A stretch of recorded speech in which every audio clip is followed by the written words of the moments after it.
नमस्कार प्रणाम। तो जगत बाबा भेटा गइल बड़न, एकदम टाइट हो गइल बड़न। देख लो नहा धोवा के आवत बार उर कटवा के ना हो बाबा। कहाँ जीबो होने कहाँ तक हेने तक चल जाए विंध्याचल करी क्या करे। अरे उन्हें नौकरी लागल बहुत लोग के कर तू नौकरी करे जीबो तो नौकरी ना करू तो क्या कर बाय हई बुढ़ारी में नौकरी करबो। अरे फूल लोढ़े के बा खाली फूल लोढ़े के बा। हां तो तारा ये बड़ा बड़ा टाइट हो गइल बड़ा हो ना कहाँ जइबो इतना टाइट हो के।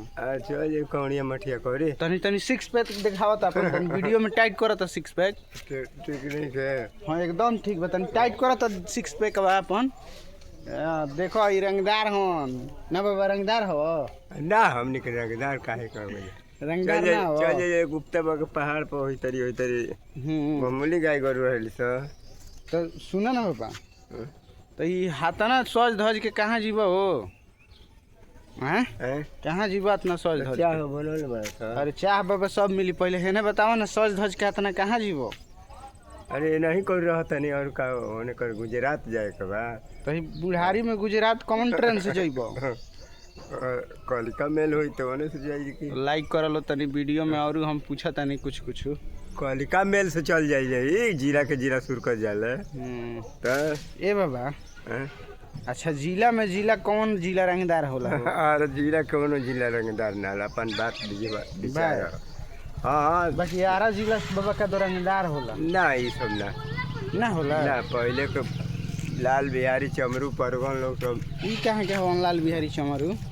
अरे होने तक फिर है ना तक पुरानिया लोग रहेलो जैसे धर्मनाथ बाबा 3 भाई रहेलो हैं। अरे अतिलाल बाबा 5 भाई तो 8 जना भइलो नो। अच्छा बाबा 8 जना सुनो ई बताबो हई बार दाढ़ी के कटवइलो सा एकदम हई सज धज के उघारे जाता रहो। हैं तो ठाकुर कटला लो नो। कहाँ के ठाकुर।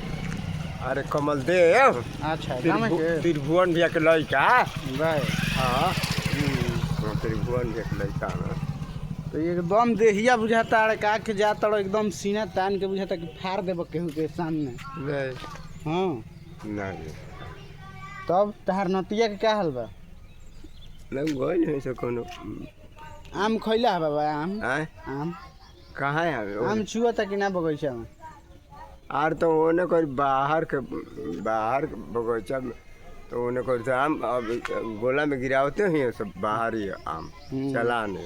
ए बाबा कह ना कि तन वीडियो के लाइक करल हो कह ले आओ है तो बोला ना हमें बोला कैमरा सुनो ना पहले कह कि तन वीडियो के लाइक करल हो। वीडियो के लाइक करल हो। अरे बाबा ऊपर ताक के ना ऊपर में ताक के ओही में ताकता नहीं आसमान से कह भगवान जी से का कहत लाइक करे के जतन तनी एथी पिए पियवल रह तो काले 1 लोटा जान हो के पिए।